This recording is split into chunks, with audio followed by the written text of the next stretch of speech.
ରାତି 9:30 PM ଗୋଟେ ଝିଅ ଆମର ଯେଉଁ ଚାଉଁରପୁର ବ୍ରିଜ୍ ମହାନଦୀ ବ୍ରିଜ୍ ଅଛି ସେଠୁ ଡେଇଁ ପଡ଼ିଥିବାର ଗୋଟେ ଅଭିଯୋଗ ଆମେ ପାଇଥିଲୁ ଆମର ଟାଉନ୍ ଆଇସି ଏବଂ ସାଙ୍ଗେ ସାଙ୍ଗେ ସମସ୍ତେ ସେଠି ପହଞ୍ଚିଥିଲେ ଏବଂ ଜଣାପଡ଼ିଥିଲା ଯେ ଯେଉଁ ମାୟା ବଗିଚାର ଗୋଟେ ଝିଅ ଡେଇଁ ପଡ଼ିଛି ବୋଲି।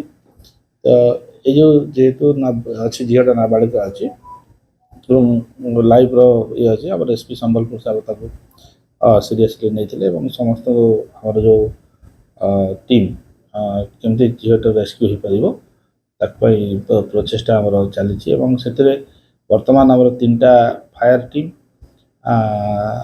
ଖୋଜୁଛନ୍ତି ଆମର ବ୍ରିଜ୍ ପାଖାପାଖି ଯେଉଁ ଚାଉଁରପୁର ପାଖାପାଖି, ତାପରେ ଆଉ ଗୋଟେ ଟିମ୍ ଅଛନ୍ତି ଏବଂ ମାନେଶ୍ୱର ଟିମ୍ଟା ଯେଉଁଟା ଧମା ପର୍ଯ୍ୟନ୍ତ ମାନେ ଖୋଜାଖୋଜି କରୁଛନ୍ତି ଏବଂ ଆମର ଯେଉଁ ନଦୀ ସାଇଡ଼୍ରେ ଯେଉଁ ଥାନା ଗୁଡ଼ିକ ରହିଛି ଯେମିତି ଧମା, ଉଲୁଣ୍ଡା, ସୋନପୁର, ବୌଦ୍ଧ ସବୁ ଥାନାକୁ ଆମର ଆଇସି ଟାଉନ୍ PS ତାଙ୍କର ମେସେଜ୍ ବି ପଠା ହେଇଛି ଯେମିତି ଝିଅଟି ଆମର ମିସିଂ ଅଛି, ନିଖୋଜ ହେଇଛି ବୋଲି। ଏବଂ ଆମର ଯେଉଁ ଗତକାଲି 8ଟା ଗେଟ୍ରେ ପାଣି ଚାଲିଥିଲା ତ ଆଜି ତାର 5ଟା ଗେଟ୍ ବନ୍ଦ ହେଇଯାଇଛି।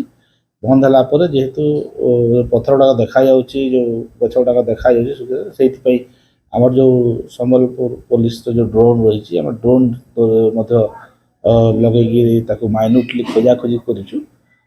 ବର୍ତ୍ତମାନ ଆହୁରି ଗୋଟେ ଦୁଇଟା ଗେଟ୍ ବନ୍ଦ ହେବ ବୋଲି ଆମକୁ ଖବର ଆସୁଛି। ହେଲା ପରେ ଆମେ ପୁଣି ସନ୍ଧ୍ୟା 5ଟା 4:30 5ଟା ପାଖାପାଖି ପୁଣି ଆଉ ଥରେ ଡ୍ରୋନ୍ରେ ଖୋଜାଖୋଜି ନିଶ୍ଚିତ ଭାବରେ କରିବୁ ଯେମିତି ଝିଅଟା ମିଳିବ।